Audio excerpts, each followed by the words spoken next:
Good evening, everybody. Thanks for having me here tonight. I appreciate it. A little bit of background on myself. I was born and raised in Dundalk. I don't know if any of you in the room have migrated from that area down to this area, but I was born and raised there and lived there for 48 years. I attended the public schools in Dundalk. I'm a graduate of Dundalk Senior High, and my husband in the back is Kenwood Senior High, both class of 1977. All four of our children attended public schools in the Dundalk area, actually the same schools that we attended, except for Kenwood. All of ours went to Dundalk and Sellers Point. Our family was probably a lot like your family. You know, we were raising kids, working. My husband got laid off from Martin Marietta 6 months before he got into the pension system. Was out of work for 18 months. Then he went to work for the incinerator in Baltimore City. He worked there 4.5 years, and before he could get vested in that company, the mayor shut it down because it was the worst pollutant in Baltimore City. So we know the struggles of the family. Just having 4 children, you can imagine our struggles. We also have 2 grandchildren and the 3rd one on the way in December. I was a volunteer at Colgate Elementary School for 6 years and a PTA member for 22 years. I was a volunteer in my community, and I believe in always giving back to your community. I was a partner in a few business ventures. I worked part-time jobs, full-time jobs. I did whatever I needed to do to put food on our family's table.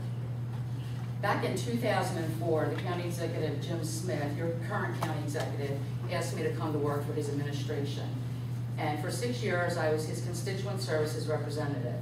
And what that means is every issue that came in to the county executive's office, whether it was by email, telephone, in person, or fax, I handled it on his behalf for the entire east side, from Parkville down to Dundalk. 5,000 constituents, over 5,000 constituents that I personally researched, responded to, and found a resolution for.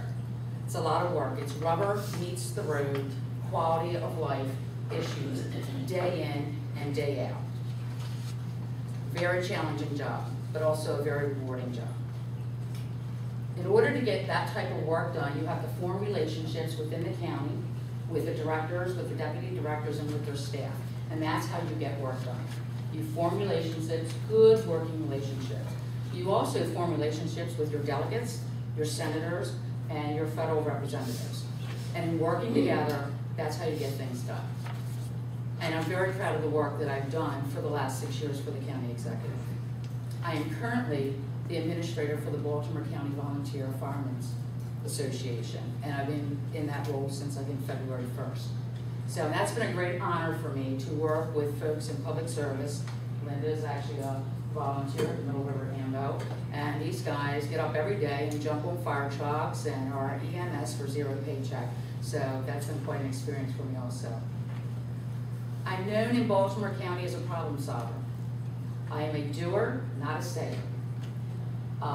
From the littlest simple days here from Biscayne Bay, I don't know how many of you know Dave Gersmeyer.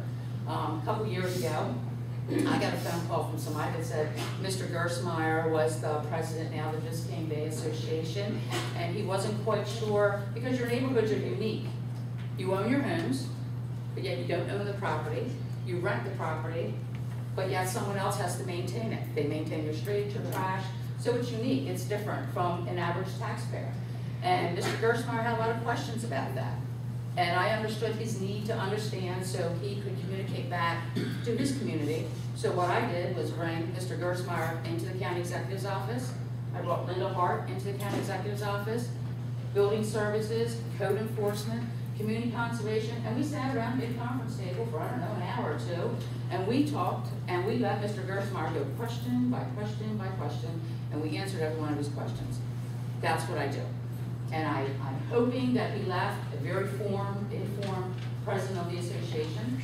He had lots of information to take back to the folks in the community. And then he has silly things, like I ran into him at the Perry Hall Community Plan meeting, and he was telling me about a fire hydrant that had been tagged and not working for the longest time. And I said, well, I'll look into it, because it was on the county property as you enter the mobile home park. Well, it probably took 6 or 8 weeks, and I got that brand new shiny fire hydrant, but guess what? The water was turned off underneath. So I worked hard to get the fire hydrant replaced, to find out that Baltimore City had disconnected the water line to it, And reasonably so, there was a leak, and eventually, if you let a leak, you start to, the road falls in, and then you have a sinkhole. So we wouldn't want that to happen. So it's not a safety factor because there's another fire hydrant within a certain amount of feet. So that's what I do. I'm a problem solver. I am your neighbor here in Middle River. I already have been representing you for 6 years in constituent services. I've handled many calls out of this area. Calls about the traffic that cuts through. When the light went from by the docks, first went up, a lot of traffic was cutting through the neighborhood. People were speeding through the neighborhood. I talked to several residents, and that's what I do. I am a doer, not a sayer, and I am a problem solver. And if that is what you're looking for in a representative for this area, remember me. I'm asking for your vote tonight. I'm asking for your support. Cathy Bevins for 2010.